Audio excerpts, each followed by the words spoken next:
Hello, everyone, and welcome to Well-Behaved Women. This is, my name is Kyria Phillips. I'm one of your hosts. I am joined by Lauren Schill. Hello. We are super excited to bring you the unexpected third episode of Emma Goldman. And this time we are just going to be here until we're done. So if it takes days, we might be here. Yeah, we might be here, guys. So, we left off with discussing her anarchism essay. We really covered that, I think, really in depth last time. So I hope you guys enjoyed that episode and had fun maybe looking up some more stuff surrounding that. And then now we're going to jump into the second half of her life. So. Very excited about it. I have decided to call this one The Priestess of Anarchy, The Return of the Emma, The Revengening. I love it. That's perfect. I know, it's great. All right, we're going to start this one off with a dot. Ooh, elsewhere in the world. Elsewhere in the world. 1910s version. Well, and 1900s. Okay. The turn of the century was rife with the efforts of the labor movement. Not only were there large-scale unions like the Industrial Workers of the World, but efforts grew to enter women into the workforce. The Women's Trade Union League was founded in 1903. It was composed of working women and middle-class reformers and provided financial assistance, moral support, and training in work skills and social refinement for blue-collar women. Most active in 1907 through 1922 under Margaret Dreyer Robbins, it publicized the cause and lobbied for minimum wages and restrictions on hours of work and child labor. Have you seen those articles coming out lately about like kids being learning how to drive ambulances and trucks? Yeah, absolutely. And shit? It's horrible. It's fucking horrifying. And also children under 15, you can make $10 an hour at McDonald's. That's disgusting. Children should not be productive members of society. They should be children. They should be children. They should not be working and producing labor. Like, that's insane to me.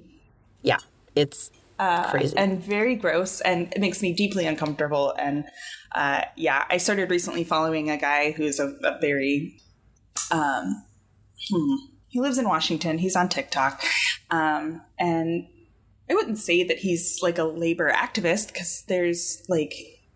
I don't want to shit on him. God, I'm not even saying his name, so who cares? But it's like, I don't see him going to like rallies and stuff like that, but he is talking about it a lot and saying he has a way of like phrasing how horrifying these things are in a way that really connects with my brain. So I really enjoy it. But he has been talking about that. And then also the... I think it's Intel, Oregon is becoming like an Amazon town. Yeah. Kind of like those old mill towns used to be, where it's like you work and live for Amazon on Amazon property. So yeah, banana sandwiches. It's very, what's that old, not old, it was just a few years ago, there was a book called The Circle. And it was basically like a Facebook, Apple, Amazon type deal where the campus is a very cool place to be, and eventually they start having little mini rooms for them, and then that just becomes like where they live, and it's a whole thing. Yeah, there was like a period of time where I saw the news article about Google having nap rooms or whatever in their building, and I was like, oh, that's so cute, it sounds wonderful, and now I'm like, wait a fucking second. I will say, so a few years ago, I was working with a temp agency out in Seattle, and I was the only woman on this crew of people that were dealing with the like recovery of a fire. So the Fremont offices there had caught fire, and so they had to basically just clean out an entire floor of their building. Yeah. And so we were in there to like literally I was ripping up carpets and scrubbing walls and like just really getting in there. But they had this wonderful like reading room. And inside the reading room there was a secret room. You opened up a bookcase and it was inside there, and once you went back there it was a whole nap room, and I mean they had their little like curtain booths and everything. Yeah. Like, I'm not saying it's not a nice idea, but now that more and more has, like, come out and, like...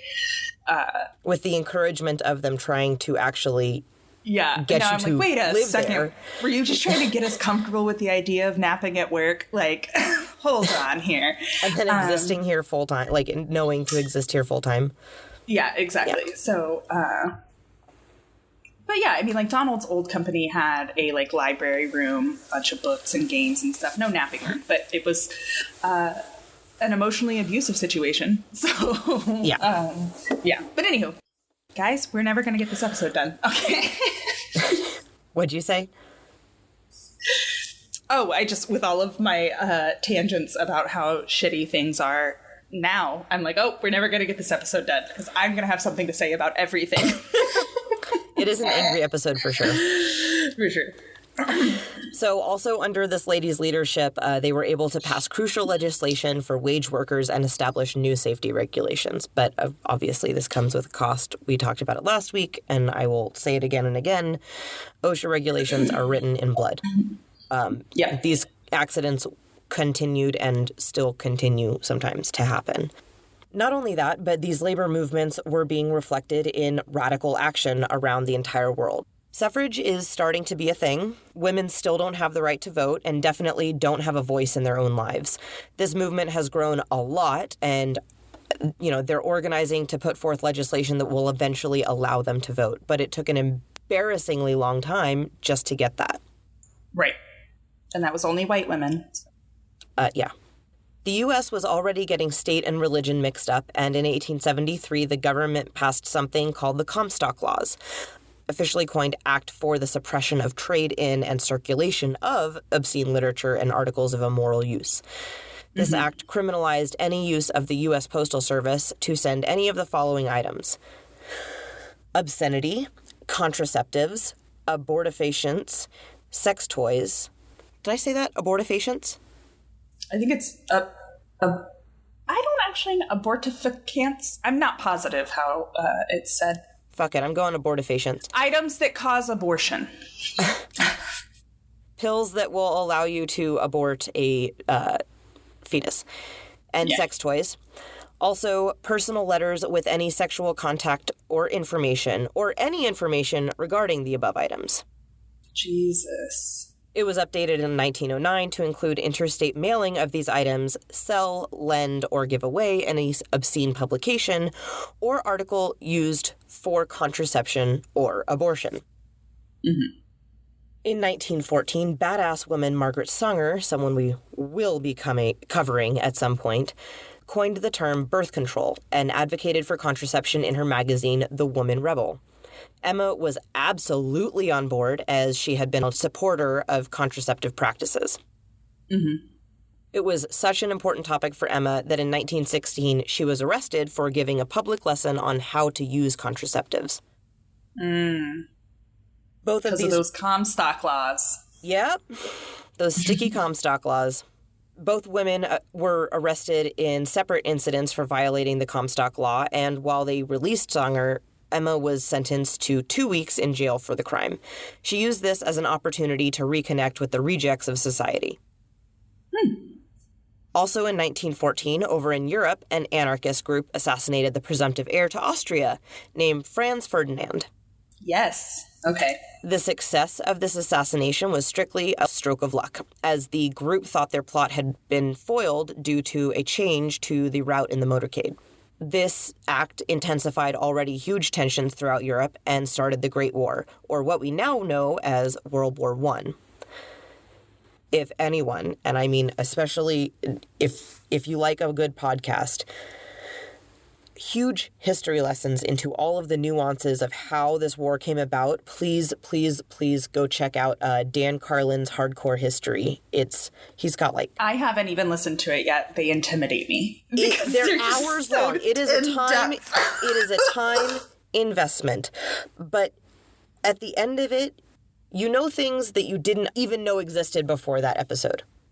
Yeah, like, I don't want to get too deep into this because I do want to stay focused on Emma, but, like, listening to the Rasputin episodes from last podcast and Marcus talking about how this stuff happening in the early 1900s has reverberated to now. Like, Absolutely. like that assassination of Franz Ferdinand has reverberated all the way 110 years later. Like, yep. What the fuck? That one thing, like, is still...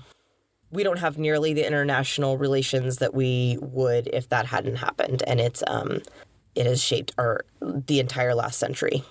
For the worse. Absolutely, for the worse. It's crazy, and it feels like a butterfly effect thing. Like, if he hadn't been killed, how different would everything look? And I'm like, oh, I want to watch that movie. Right? All right. America kind of started by saying, no, we're going to stay out of this. Even though they remained neutral, they did supply war materials to the Allied powers. President Wilson knew about 10% of the U.S. population was German, and they didn't want to alienate that many of their residents. Former President Teddy Roosevelt hated this stance, stating, setting a spiritual example to others by sitting idle, uttering cheap platitudes, and picking up their trade was deplorable. Yeah, he's got some opinions on it. Yeah, I don't know. But I'm also not like a war hawk, so I don't know how much I can be like, yeah, Roosevelt, get him. President Woodrow Wilson ran on the 1916 election slogan, "He kept us out of the war." However, after a series of attacks from German submarines that cost hundreds of American lives, Wilson felt he had no choice but to enter the war. To do this, he needed enough troops to make a difference, so he decided to require conscription of young males into obligatory military service. Woo. Yeah, I mean, you'll never get me on board for a draft, so... Gary was telling me when he had to sign up, like, I think it was his history teacher, English teacher or something, but basically she made all of the girls like sit in the classroom and watch as all of the guys had to legally do that. Why? Because it's a gender specific thing. Basically, like, recognize this privilege that you have that you don't have to sign up. Oh, we didn't have a conscription. What? Women don't get conscripted, but men do still. Oh, that's right. Okay, so he had to sign up for it. Yes, okay. But there wasn't an actual factual draft that occurred. He didn't have a draft number called up. No. He didn't get called up or anything, but like he had to legally put his name in along with every other male that turns 18. Yeah. I don't know, I want to fight that teacher because like I don't want him to have to sign up for it. Like I don't want to have to watch this. That's because I don't want him to do it. But that's why she's like making a point of look at the fact that you have so much privilege that you don't have to do this. Also understand how fucked up it is that these guys have to do this at all. Yeah. I don't know. I get the symbolism of it. Emma didn't like this. 1, she's strictly anti-government, and 2, this is going to cost human lives, and young ones at that, for a war she felt that they shouldn't be in. 3, obligatory conscription was firmly against her anarchist stance that any participation in your community should be strictly voluntary. Right. She and Alexander are still publishing Mother Earth, and the paper started focusing on the war movement and how we as a country shouldn't be in it. She was also still doing her public speaking this whole time. At these events, many who espoused her opposition to the war and conscription would be in attendance. Police started to raid these events and arrest men that had avoided signing up for the war. Jesus Christ. They believed in her, so they would show up to these speeches, and then it was easy pickings, like fish in a barrel. Right. So she realized that if she wanted to really help put the word out and keep these people safe, she would focus on the publication. So Goldman and Berkman got the word out through publications and pamphlets. This was not a unique view, not by any stretch. It was so upsetting to the government, however, that they wrote the Espionage Act of 1917, which basically made it illegal to attempt to interfere with the government's ability to recruit. Jesus Christ. In 1917, the offices of the paper were raided and they were arrested. As the police piled up anarchist material available in the offices, Emma requested that she be allowed to change. When she came out, she was wearing a royal purple gown. Oh. She and Berkman were both charged with conspiracy to induce persons not to register. Mm-hmm. I love that. Want to make a show of it. Give me a second. Induce them. I've been saving this dress for just such an occasion. I know, right? I gotta go. Hold on. I just got it. It's the cutest thing. I've got shoes to match. It's great. This like barely me in reminds 2022, me. Honestly. Like, I've got all these cute clothes and I have nowhere to wear them. This also reminds me ever so slightly of Lee Harvey Oswald being like, I'm cold, can I have a sweater? Like, before he gets swamped. Like, he obviously, I don't think was doing it to make a statement, but I think it's very funny when people are like, hold on. Let me perform. Nice. At the trial, Emma elected to defend herself and Berkman in court. She asserted her First Amendment right as an American to free speech. She said, "We say that if America has entered the war to make the world safe for democracy, she must first make democracy safe in America. How else is the world to take America seriously when democracy at home is daily being outraged, free speech suppressed, peaceable assemblies broken up by overbearing and brutal gangsters in uniform? When free press is curtailed and every independent opinion gagged? Verily, poor as we are in democracy, how can we give of it to the world?" I love that. Yeah. I mean, I don't love that she's being forced to defend herself, but I do think that's such an incredible, statement. Yep. But it didn't work. Sure. Of course not. They were found guilty and sentenced to 2 years prison time, a $10,000 fine each, and they were both facing deportation when they were released from prison. Wow. Yeah. Emma was sent to Missouri State Penitentiary, perfectly happy to serve 2 years' time for not compromising in her ideals. Mm-hmm. Like, fuck this. If that makes me guilty, it makes me guilty. I know that I'm standing up for what I believe in. Yeah, just... Sorry, I'm trying to really quickly. We're going to say that was 1918. $10,000. Calculate. I just want to state that accounting for inflation in today's money, if she had to pay a bail of $10,000, that would have been a $185,000 bail. Damn. I'm sorry, $184,000. So 184,637 and 9 cents. Yeah, 184,000.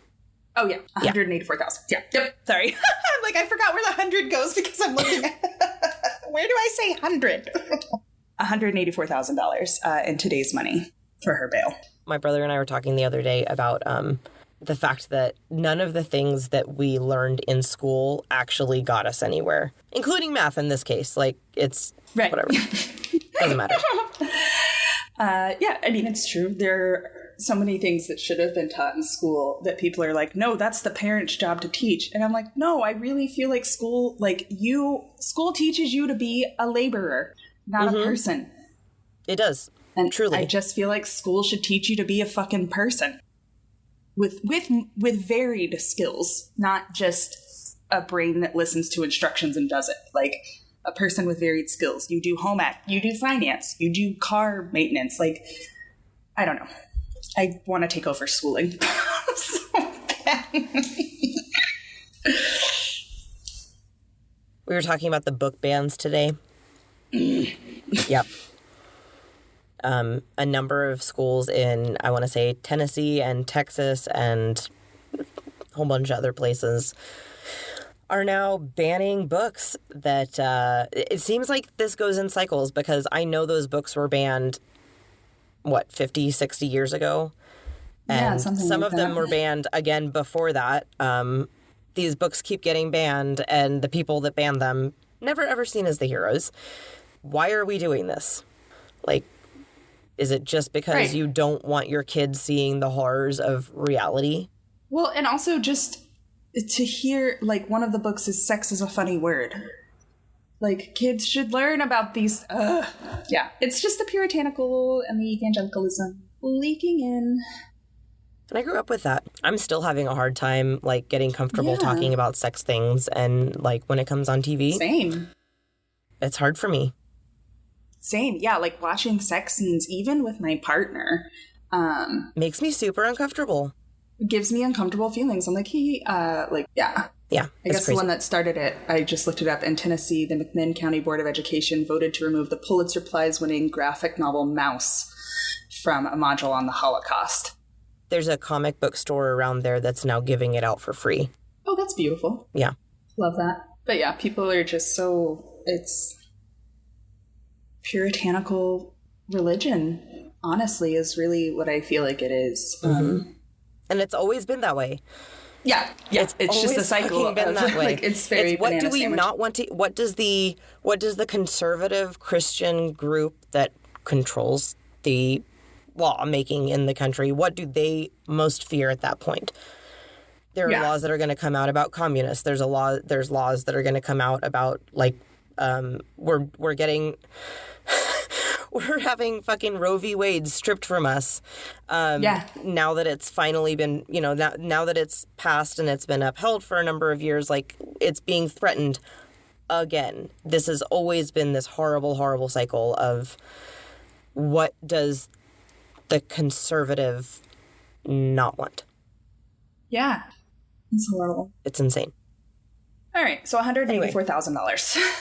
So while she was in prison, she was forced to be a seamstress again, and this time working for, quote, a miserable gutter snipe of a 21-year-old boy paid to get results. I love it. I don't love that she had to do that, but gutter snipe, that's incredible. It's great.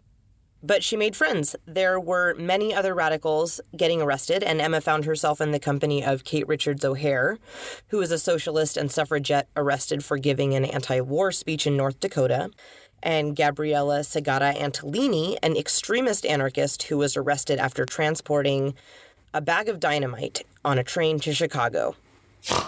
Transporting. Didn't blow up, but transporting. She was... Goddamn. In these women, she found comfort and parallel, if not similar, views on the world and the ways it needed to change. Together, they worked in their time in prison to agitate for better conditions for the prisoners, and they earned the collective nickname of the Trinity. Beautiful. Whatever, if they're going to make the world a better place, like, great. Yeah. So really quickly, as we get into... I think her deportation next. This is overlapping so nicely with the series that last podcast just did, which was on Ma Barker. I love Ma Barker. She's great. Because they talked a lot about J. Edgar Hoover, and they teased that their next series is really going to dovetail nicely out of like the beginning of the FBI. And I'm like, oh my God, I can't wait. So anywho, just FYI, we hate J. Edgar Hoover. Yep. At least I do. Fucking sucks. Elsewhere in the late 1910s. In 1917, the 18th Amendment was written into the Constitution, which instituted prohibition. Promoted by evangelical Protestant churches, the Volstead Act made illegal the making, importing, or selling of alcohol. Mm-hmm. This was during the war. Yeah. Oh my God. Yeah. It's ridiculous. But again, conservative, religious people that don't like the thing that is very popular. Right. World War I ended in November of 1918, and for a period of time after the war ended, there was a lot of tensions in the world. It's that existential exhaustion after you've had a really long fight with someone and you're both just really tired and hungry and like you forget what you're fighting about or what day it is or what season's going on outside. Mm-hmm. But every single person, everyone was traumatized by the war. And of course, we had the fear of that which we do not know. And if the Russians in Russia were against us during the war, it must mean that our Russian neighbors are also bad. So there was a lot of animosity towards immigrants already. Add to that the unrest in the labor movement, and on top of that, there was no fucking beer. Yeah. Anywhere. I mean, there was. Right. We figured that out. But it was dangerous to go get it, and tensions to get alcohol were higher. Like, tensions surrounding all of that were higher. And it was actually, like, it could kill you. You were risking your life for that. Crazy. This led to a series of anarchist activist bombings in 1919 that only added fuel to this already ridiculous fire and only furthered the fear of foreigners. This led to the first Red Scare of 1919 and 1920. When she was released from prison in September 1919, she then had to deal with a deportation hearing that loomed large in her future. So let's look at her record, her little scorecard thus far, right? So she's an anarchist. Mm-hmm. She is an immigrant, one of the opposing countries in a war that cost 40 million lives. There's a little bit of animosity there. Yeah. 3, she's advocating for birth control. Mm-hmm. We can't multiply and replenish the earth if we have people like this that don't want to have kids. Right. She was already arrested for anarchism plots. Mm-hmm. Like, she has a record, basically. She refuses to condemn the violent actions of certain anarchists and, in fact, helps plot with them. Yeah. She's an atheist in a time where evangelism really does run the country. Mm-hmm. She's a fucking anarchist. Wow. Also, she's a she. She doesn't have a dick. Right. Which just makes it so much better on top of everything. The Immigration Act of 1918 basically shut down any chance she had of winning this case. It was an expansion of that Immigration Act of 1903 that we mentioned last time that stated anarchists at all. Now, there were plenty of people that the U.S. wanted to get rid of, and so that little line provided a lot of room for creativity. Mm-hmm. Kyria is actually going to tell you about what that expanded into. So they brought into that definition, and it covered pretty much all of these people.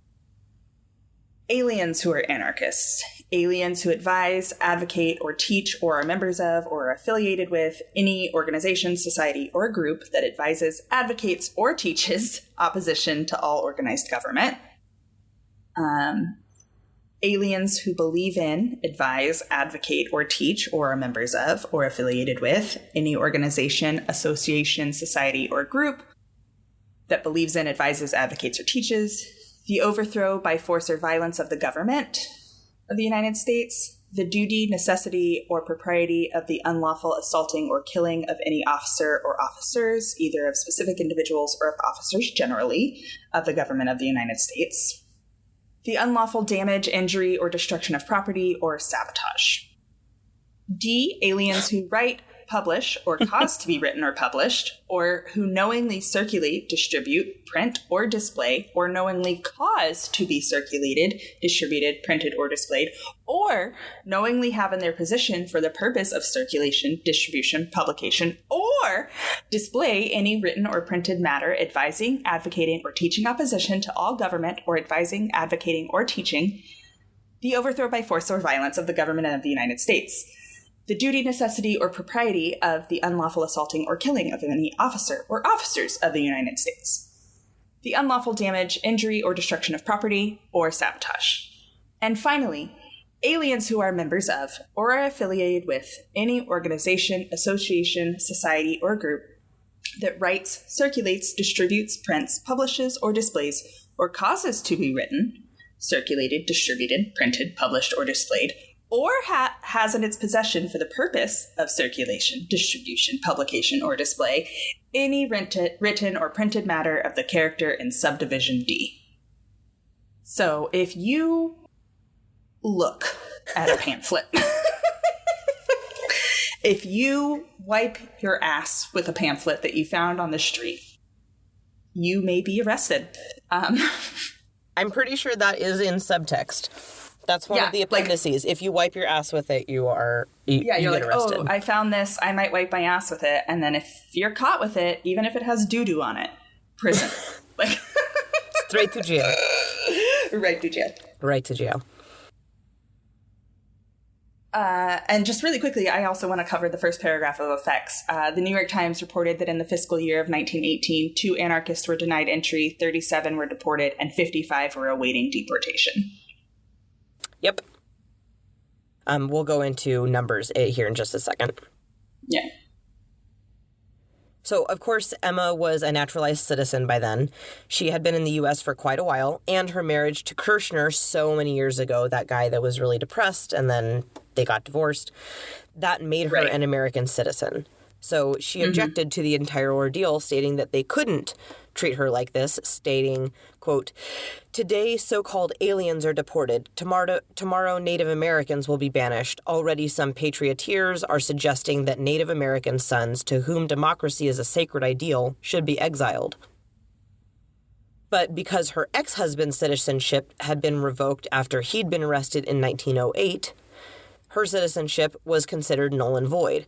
At this point, I think she realized that they were just going to kick her out no matter what, so she decided not to appeal that ruling, and in late December, she was shipped off with Berkman and 250 others. Wow.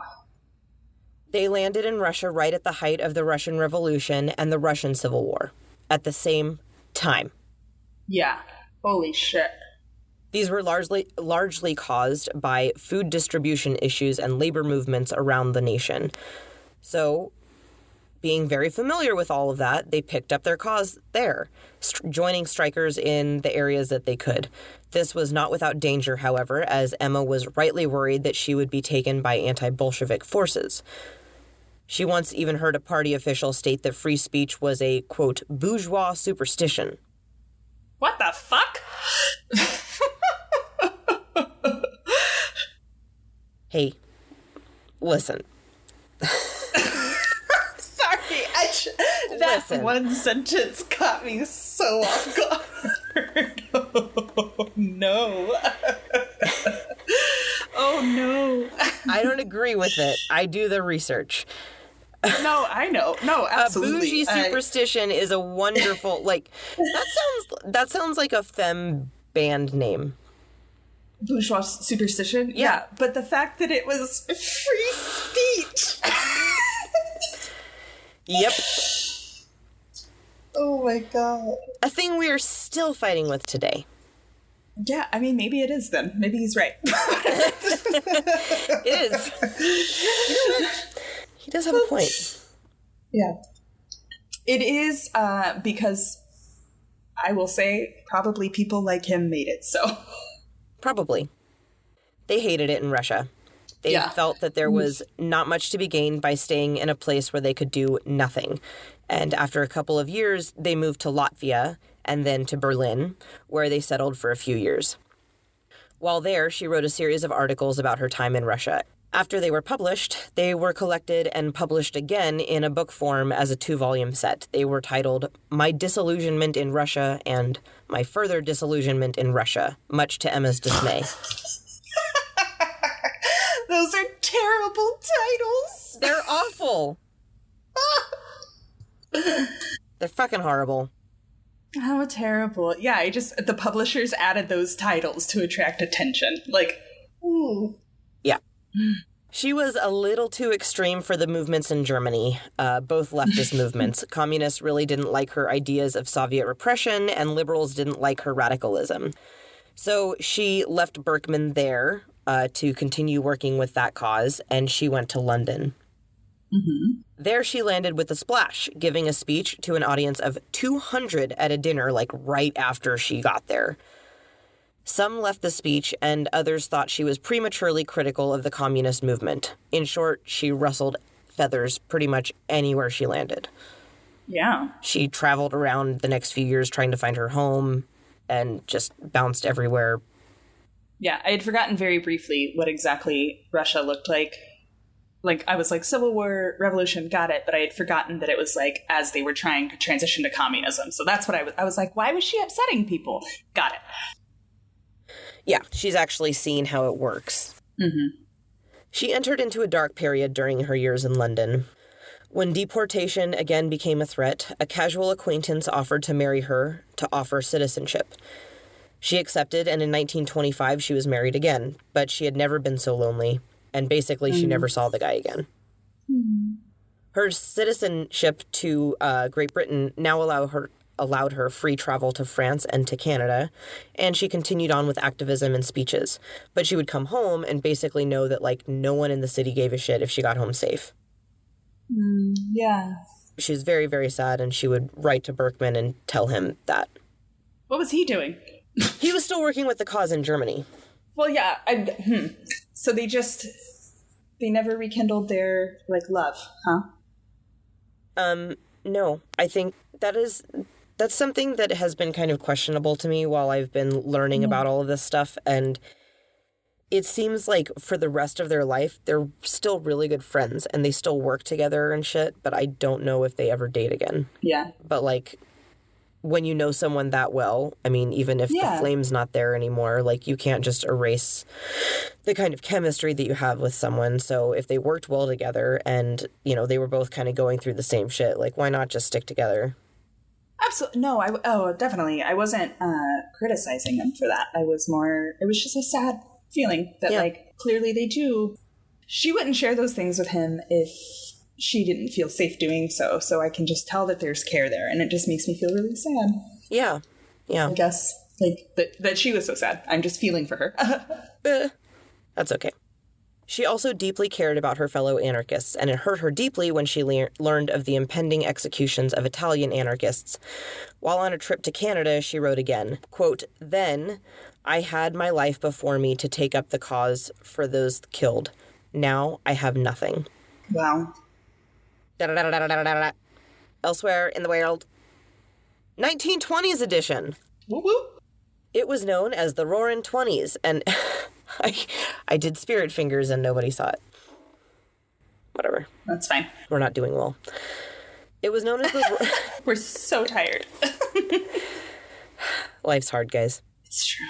It was known as the Roaring Twenties, and it brought extreme levels of glitz, glamour, and new inventions. We have the pickup and production of the car, as the Ford Model T had shown other people that that production lines could work wonders.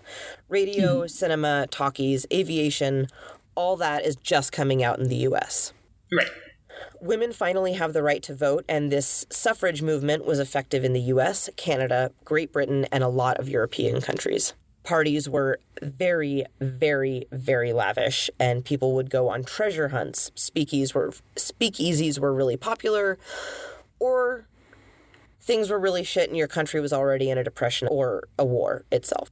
Yeah. Like, there was no in between. It was either really, really great or really, really bad. Mm-hmm. In Russia, things got so bad with the lack of internal food transport services that women would set out body parts on the street as a cannibal market. Oh. Like, absolute destitution and desperation levels here. Right. But this is still the Roaring 20s in the U.S., so we're partying for now without booze. I mean, legal booze. We have booze, but yeah. Right. Not legal booze. But yeah. So I'm going to take a few minutes to talk about kind of the Great Depression and what contributed to it, because it's really important to understand kind of going forward. All of these stories have parallel things going on around the world, so the Great Depression is no exception. So all of these things are happening in almost every developed country. Mm-hmm. Electricity had come to America. Suddenly, things could be automated in some ways, which upped production. Cars and trucks had been invented and were widely available. This meant that the fields where so many people kept their horses to feed could be used in other ways. Farmers used it to produce more food, which led then to an oversupply of food. Wages increased, but not at a rate that matched the level of inflation. Mm-hmm. Tariffs and taxes on imports. There had long been taxes on imports, but in the 20s they were fairly low, and it brought good business and helped international trade relations. Then a jackass from Utah thought it would be a good idea to increase tariffs by a lot to encourage buying and making American goods. Okay. By American. Mm-hmm. Those taxes and tariffs made it extremely expensive to keep up with international trade. Countries boycotted the states, and now the U.S., who has increased manyfold their levels of production and supply of any number of goods and exports, suddenly couldn't get them out of the country. Okay. People had been living really, really fucking large in the 20s, and they had a lot of debt. And as some of these other pieces fell into place, people lost confidence in the market, they liquidated their debts, and they sold their stocks in a panic. People pulled their money in gold bullion, as everyone is not happy with, like, paper cash. It means nothing. And they want their wealth to be secured, so they hoarded their money. Mm-hmm. All this together created this swirling vortex of tensions that boiled over when the stock markets crashed. And by this time, the U.S. was a worldwide player in trades, so countries that were in business with them suffered.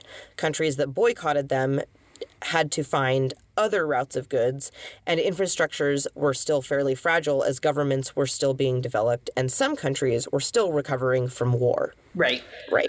It's crazy. Yeah. The Great Depression is one of those, and like you told me 2 weeks ago that I needed to research this, and I have read about it several times, and it's complicated. Confuses me in places. Like, there's just so many pieces to it, and it is so impacted. Like, it's so impacted by global stuff, and then it had such an impact on global stuff. It's a very large topic, and I feel like I could go to an entire college semester class just on the Great Depression. You probably could. At times. Like, I just feel like they could definitely make an entire semester-long course over this. They could, absolutely. No question. That's one of those other, like, World War I, ridiculously long wiki page. Yeah. Great Depression, ridiculously long wiki page. Yeah, because it has all of the impacts on, like, all of the countries that it touched. Yep. It's crazy. Bananas. So back to Emma. She's now getting up in years. She's tired, and she decided it was time for her to write her autobiography. Okay. So she stopped speaking, and with the support of her friends, she was able to get a place in France to write her book. Alexander came and helped her with critical feedback. On the coastal city of Saint-Tropez. Beautiful. She's living such a hard life. Listen, man, she deserves it after her other things in life. Get that cabin or cottage in Saint-Tropez. Right. You deserve it, girl. Mm-hmm. Yeah. In this book, she wanted the very essence of her ideals to be available to even the poorest of people. She wanted to make sure it sold for no more than $5. Instead, her publisher turned it into a 2-volume set and sold it for $7.50. In today's money, that's $121. What the shit? Yeah. Someone who is absolutely for anarchism and completely anti-capitalist has a $121 book on the market. Yeah. And by the time the volumes were out, America was well in its Great Depression, and even though newspapers and reviews of the literature loved her books, sales were poor because everyone was poor. Mm-hmm. So it's kind of this forgotten tome in history from someone who really felt the effects of international labor issues and complex politics of repression and violence, like to keep the poor as poor can pour. Mm-hmm. And she's seen this in country after country after country. Because of these releases, Emma was invited back to the U.S. only to give a book tour and only to talk about the book. Wow. From February to May of 1934, she was back in the States, surrounded by admirers and friends. Mm. When her visa ran out, she went to Toronto, but she was denied another visa, so she just stayed in Toronto and wrote for U.S. publications. Mm-hmm. Eventually, she left Canada and returned to the southern coast of France. Alexander Berkman lived close by, and I would imagine life was peaceful in that area. Mm-hmm. It just seems like a nice, calm place. Yeah. In the south of France. Yeah. In 1936, he had a prostate surgery and by June wasn't doing very well. Mm-hmm. Emma wrote to him, but then she got a call in the middle of the night that he was not doing well. She rushed to his side, but he'd already shot himself in the head and was comatose. He died that very evening. Jesus. Yeah. Which is crazy sad because, you know, you feel like, I don't know, I feel like if you're a person that's struggling with suicidal thoughts a lot, mm-hmm. when you get sick, it's almost like, great, now I have permission to do this. Yeah, I mean, for sure. Like, I'm not mad at him. Yeah. Just sad. So sad. Holy shit, her book is $35. She'd still be pissed about that. I know, right? Both volumes, complete and unabridged, the autobiography of a social activist, women's rights campaigner, and political philosopher. I like that they changed the title at least. Yeah.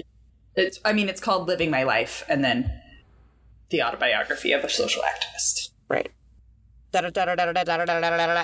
Elsewhere in the world. Elsewhere. 1930s. In 1932, the Norris LaGuardia Act is finally passed, which makes completely legal the discussion between employees and... All right, I'm going to start this over again. Okay. In 1932, the Norris LaGuardia Act is finally passed, which makes completely legal the discussion between employees of wages and unionization. Ooh, we love that. Your employer is no longer legally allowed to discourage you from discussing wages, and they are not allowed to make you sign anything that states as much. You have a right to talk about money, and you have a right to talk about organizing as laborers. Yes. The Great Depression is now worldwide, and desperation has sunk in for billions of people around the globe. And from desperation rises insanity, which took the form of a number of movements around the globe for a major social change. Mm-hmm. A few of these orators gained enough of a following to allow dictatorships to rise to power, and those dictatorships started bullying the countries around them. As you do. As one does. In Spain, the royal family has recently given power over to a democratic system of government, but has been led militarily for a while. Okay. The anarcho-syndicalist organization Confederación Nacional del Trabajo attempted to create a perfect anarchist utopia in a place called Catalonia. Mm-hmm. This group's activism marked the beginning of what would become the Spanish Civil War and could arguably have been a catalyst for World War II as well. Okay. So, Catalonia is this beautiful little place. George Orwell, the guy that wrote 1984 of our banned books list for this week.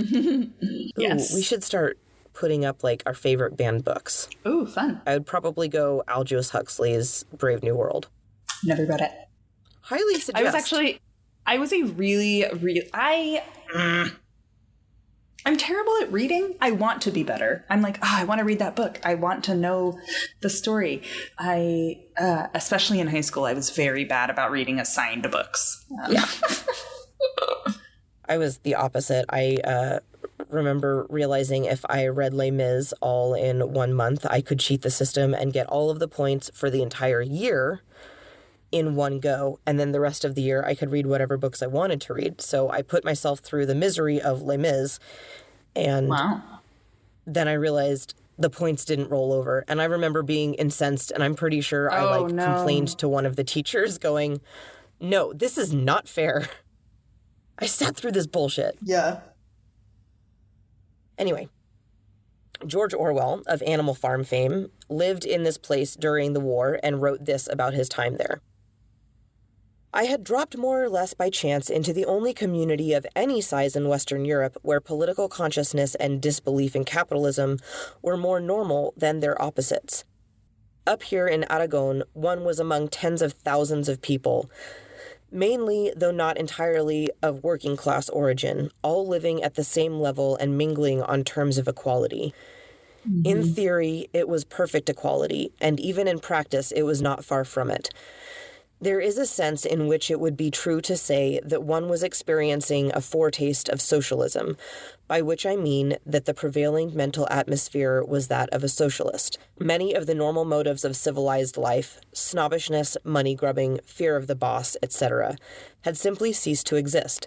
The ordinary class division of society had disappeared to an extent that is almost unthinkable in the money-tainted air of England. There was no one there except the peasants and ourselves. No one owned anyone else as his master. Mm-hmm. It does seem like kind of a perfect utopia, doesn't it? Yeah. I always see one of the rebuttals I see for communist or whatever setups is that it's it would be so boring. And it's like, I long for boring. Yep. Let me be a farmer and let me just go on walks every day and... Yeah, it would be boring. And take care of lots of animals. There would be no fun. And it's I'm not having fun right now. I'm not having fun. Also, fun is different things to different people. Yeah. But I guess people hear conflict free, or and then they think boring. And I'm like, okay. Yeah. Fine. You know what? Good. You stay out of it. You stay out of it then. Whatever you want. But yeah, that sounds lovely. It was the CNT that invited Emma Goldman to join their community, and when she accepted in July 1936, she wrote, "The crushing weight that was pressing down on my heart since Sasha's death left me as by magic." Is Sasha? She called Alexander Sasha. I want to say that's like a term of endearment. Yeah. Okay. But she loved it there. She finally felt like she belonged. Quote, "In all my life, I have not met with such warm hospitality, comradeship, and solidarity." End quote. Mm-hmm. At the height of war and revolution, she felt she had something to fight for, a cause in which to place her efforts. She toured around the province, speaking out for anarcho-syndicalism and the power of unions, and she helped in the editing and translation of the newsletter. This quote fucking is incredible. "Your revolution will destroy forever the notion that anarchism stands for chaos." That's it. No, it's voluntary organization for a better world. Yeah. Not for power, but for community. Yeah. And she said that to a group of workers. Like, the workers' revolution will destroy forever the notion that anarchism stands for chaos. Literally, all of these people are organizing to have make a better life for them. That's not chaotic. No. They've all agreed on a thing together. Entropy dictates that organization cannot come from chaos, but they're organizing. Yeah. Those two things cannot coexist. This was a turbulent time with unstable government setups, and when the CNT and other anarchist group called the FAI joined together to create a coalition government, it frustrated Emma. The institution of government went against everything she stood for as an anarchist. Right. Government is just another organization that will end up repressing everyone around it. She's seen it around the world time and time again, and she's seeing it now. Right. So despite this, and despite the scarce support that the government was receiving internationally, she moved back to London, where she wrote for a Spanish newspaper that discussed the goings-on. As the anarchist community she had loved dissolved in Spain, she heard barely a word about it because the Spanish government covered up any news of the attacks. By the time she returned, it was like a burning house. Wow. The news is kept from her because censorship and the ability to censor. And she comes back to find it in ashes. Yeah, there's a quote on her page from George Orwell again, who writes about like the way the news came out, and the accounts of the Barcelona riots in May beat everything I have ever seen for lying. So basically, like, those are the biggest lies he's ever seen told. Yeah, those are the most impressive falsehoods I've ever heard. Yeah, basically. Like, wow, I was there when you guys did this, and you're fucking lying. I watched it happen. Fuck you guys. Wow. She had to move on from what was dead, so she went back to London, and by 1939 she settled in Canada. As European relations got worse, her stance against war solidified, and then by the time the world was at war with itself once again, Emma saw the writing on the wall. Quote, "Much as I loathe Hitler, Mussolini, Stalin, and Franco," she wrote to a friend, "I would not support a war against them and for the democracies which, in their last analysis, are only fascist in disguise." She knew that the time to oppose fascism and come out swinging for peace was already past, and the war would only sow chaos and death. Right. But it was too late. I mean, yeah, it's like she's screaming into the abyss at this point. Yeah. I feel like last episode I was so fucking angry, and this episode I am filled with sadness. And like a little bit of fucking despair, because it just echoes so strongly into today. In early 1940, Emma had a severe stroke that left her impaired and unable to speak. Mm-hmm. One of the greatest public speakers in the world, and she is still alive and unable to communicate. Just incredibly depressing. Yeah, it's so sad. She still had friends come over sometimes, and her condition improved slightly, but never more than gestures that showed her brain was active, but her body disobedient to it. Mm-hmm. In May, she had another bad stroke, and on May 14th, 1940, Emma died at the age of 70. She was such an important figure in the history of the labor movement that the U.S. Department of Immigration allowed her corpse to be brought back into the States, and she was buried in the same cemetery as those from the Haymarket Affair in Chicago so many years earlier that sparked her lifetime of activism. Mm-hmm. On her headstone is quoted the line, "Liberty will not descend to a people must raise themselves to liberty." Now, normally, we would just finish this and kind of let it lie, but I think everyone that actually listens to this has heard or been party to some frustrations in the labor movement here in 2022. Mm-hmm. We're talking about these issues. We're talking about the 8-hour workday, basic safety precautions, raises to reflect the going rate for labor, and inflation for the local area. None of these are new concepts. The strikes that are happening, they have been happening for 135 years, and they will continue on. And many of us are forced to accept jobs that are beneath us in an attempt to try and keep food on the table and in the dog bowls. And it's not fucking easy, and you're not alone. All of us are dealing with that. Right. We have learned a lot during this research, and we want to pass to anyone that wants to hear it. There are a number of actions you can take as a fully functional employee and remain in good standing with your employee while still kind of taking a stand for this movement.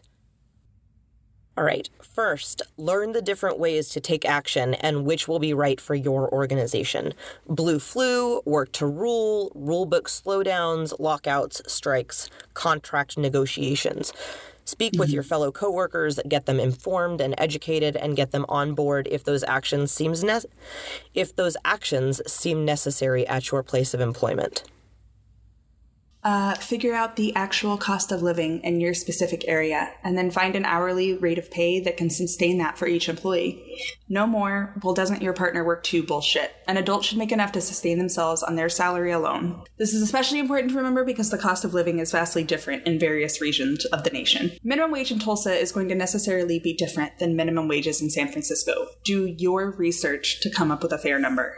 Come up with your collective list of demands: increased wages, work-life balance, paid health insurance, specific types of benefits for your area, and that cater to the needs of your workers.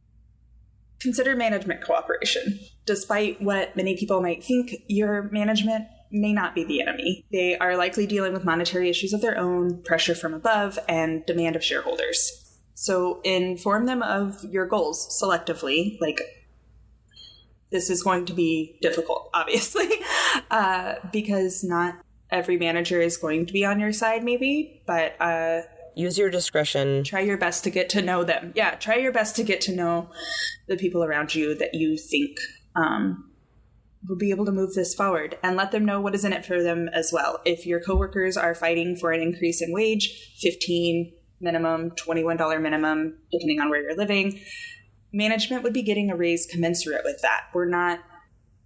I think a lot of people who hear about this $15 minimum wage hear that and then think that that's it. And it's like, no, wages should increase for everyone. So if I think that everybody should make the same wage because that's just what I think. Like, me personally am a communist, but in terms of I think everybody should have the same available to them, or like a UBI of some sort. But if your company feels the need to differentiate between skilled or unskilled laborers or something like that, fine. I just think that their quote unquote unskilled laborers should have a minimum wage that is livable. If your company needs a janitor to function, that janitor should have a livable wage based on where they're living. Absolutely. Inflation. This seems to be the biggest argument in the boomer back pocket. If we raise wages, it will cause inflation. It will cause inflation to get worse. Breaking news, inflation is already worse. These demands are not in an attempt to increase inflation, but in an attempt to catch up with the inflation that has already happened. If Grandpa went to work in a factory 60 years ago for $1.40 an hour, that's $12.89 today in today's money, and that's 820% higher than what it was then. Let's not talk about inflation, because if you want to do that, you've got to compare everything. Another thing to keep in mind is boycotts. Remember that some chain stores and restaurants are franchised. Boycotting all of these places, franchised may end up forced to cut back on jobs, and that only hurts the movement. Research the places in your area that are franchised and check their rates of pay. In Ellensburg, Washington, for instance, McDonald's workers start at $16 an hour in an area where that is a very fair wage for cost of living, and the cost of living is low. In a large-scale company, if everyone in the bottom layer strikes, you have an immediate and huge impact on production. At a place like a bank, cost of equipment, cost of retraining scabs, and cost of new hires are all still hugely significant. And this is assuming they all hire new people the very next day. There'll still be months before they're fully operational battle stations again, and in the meantime, the institution is in danger of being wildly out of compliance with irrelevant laws. 11 people leaving a sandwich shop where there are only 12 employees will be far more effective than 1,000 people across the country doing the same exact thing. Mm-hmm. Learn the businesses in your area and choose where to shop and where not to shop. Make the businesses hurt where it counts, which is their wallets. Also, if you are fortunate enough to help your neighbor with groceries or baby formula, please do. Anarchism and my own personal beliefs are all about collective cooperation for the greater good in your community, not just about being anti-establishment. If you see a sign that says nobody wants to work at a business, don't shop there. Because I guarantee you those people are not going to pay their employees correctly. No. And it informs so much of what your experience is going to be like when you get in there. Anyone that's still working there is not, that they're not being paid enough, and anyone that is a manager there. And you also know that they're probably working too many hours. Yep. They're probably tired. Really fucking tired. Resist. Don't be a scab. Stand up for yourself and respect the efforts of others to better their lives. If you have a big business in your area and they're going on strike, figure out why they're going on strike and support it if you can. Yeah, like I went to 3 different Safeways the other day because Kroger is still on strike, and there's a Fred Meyer within walking distance of me. Yeah. And I was like, well, I guess I have to go to 3 Safeways instead of going to Fred Meyer. Which is fine. I'm not grumpy about myself. Like, I'm not grumpy about it. I would do it again, but it was I don't know, it was funny to think about the other day. I was like, I'm participating. I loved seeing all the Kellogg's boxes with, like, all of the Post-its and stickers on them and stuff as they were coming in. Mm-hmm. And for a while, I would see, like, as I walked through the cereal aisles, I would see them facing down, and if there were Kellogg's boxes that had been put back up, I put them back down. Just, like, face down. No. Nope, we're not doing this. And then I guess the last one, remember, the only loyalty a company has at all is to its shareholders, the people that already have money and don't have to lift a finger to gain more. They are profiting off of our labors. Also, workers can be their own unions if they actually communicate with each other. So remember your rights as a worker. You can talk about pay. You can talk about unionization. You can create a workers' union by working together toward a common goal. Basically, you get together your workers, figure out what your common goals are, and then talk to a local union rep. You can, make appointments online. You can, I just learned this, you can actually make unions for cannabis. Oh, and I actually have a very relevant personal story that I will try to cover really quickly. I worked for a barbershop in San Antonio, Texas for about a year. And when I first was hired, I was hired at an hourly wage of $9 an hour to cut hair. $9 an hour. I just want to do haircuts that people were paying $35 for. And so when I found out that the option to be on commission was an option at that job, I took it because commission was, I think, like 40% plus tips instead of $9 an hour plus tips. The fucking insane increase in pay that I had just by going to commission, which was based on my actual fucking production, was crazy. And then followed up by, I shared this information with one of my coworkers. Like, if you have the option to get on commission, if you think it would work for you, you should totally do it. My pay went up, by a lot compared to $9 an hour. 2 weeks later, I had a meeting with my manager, and the owner of the barbershop cut my hours by more than half. When I found a new job and put in my notice, he fired me immediately. And I was really sad for a while. And then I posted about it with some friends in a group of friends that I'm in. And I thankfully had a friend that knew a lot about labor rights. And she connected me with the National Labor Relations Board. They had an office in San Antonio, Texas. And I sued that motherfucker for $4,000. And he paid me the entirety of my back pay from the hours that he had cut and my 2 weeks notice. He paid me like basically 4 weeks of pay in a chunk of check, because the National Labor Relations Board was like, hey, she's allowed to talk about her pay with her coworkers. So I just want to let you know, it was difficult. It was hard. I was 24 years old and about to get married. I thought it was going to break me. But there are people on your side. Yeah. There are people on your side. There are people that want to see you succeed. Or at the very least, there are people whose only job it is to make sure that employers like that motherfucker at the barbershop can't do what they did to me. Not only that, but also, where was I going with that? I mean, that's fucking horrible. Like, you should never have had to deal with something like that. But that brings me to the point that I was actually going to try and make was wage theft is one of the biggest things that businesses get sued for. One of the biggest things that they are guilty of and have had to pay out fines for. Wage theft is real. It happens. Make sure you are reviewing your time cards. Make sure you are reviewing your rates of pay. All of that.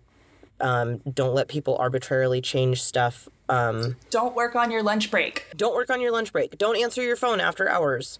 Yeah. Don't do that. You're not being paid for it. Don't do things you're not being paid for. Work what you were hired to do. Do what you were hired to do and no more. If you're not going to get a wage increase, fuck doing more. Like, hell no. Yeah. You should have a wage increase for what you're doing now, but you should absolutely not do more for the same amount. Like, that is called, work to rule. Is that the one we... Work to rule and rule book slowdowns. Basically, like, if this is not specifically stated in my contract, this is not something I am obligated to do. Yeah, if that's something that you didn't sign on for, there's that lovely little line in almost every job description, and I'm sure you've seen it too, that says, and other duties as assigned. Other duties as assigned. Yeah. And I always end up asking, like, what are the other duties as assigned? Because I don't want to be dealing with everybody else's job. Yeah, like random nonsense. Like, what are these other duties as assigned? Why? So that was great. And I hope that you guys employ some of these tactics that we talked about at the end in your life, even if it is just the work to rule. That is one of the things that I do. Which is I do what is described on my contract and nothing more. Right. I'm a barber. And so like this doesn't, like it doesn't touch a lot of things on mine. But yeah, like I'm not going to count down the register. I'm not going to close out the point of sale system at the end of the night. That's not my shit. I don't know how to do it. I was never trained on it either. Like they hired me to be a barber. I will be a barber. Yep. That's how it works.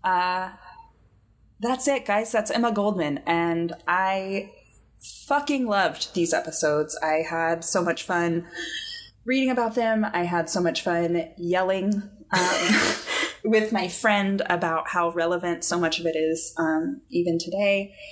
And it's just been a real irritating blast. Right? Gary said that this is by far the person you have that has generated the most amount of conversation. Yeah. By far. Well, I was like, I mean, an anarchist, cool. And then like the more and more that I saw how much she touched labor and the actual labor movement, I was like, anarchism, okay. And also, I'll be totally transparent. Before this episode, I an understanding of anarchism that probably would have landed me under the ignorance umbrella for Emma, you know, like I didn't fully get it. And by the end, she is an anarcho-syndicalist. Yeah. There needs to be some sort of like community organization, but not government organization. And I fucking love that. I love it. So thanks, guys. We will be back soon with a very exciting episode. I am excited to do this very, very not well-behaved woman.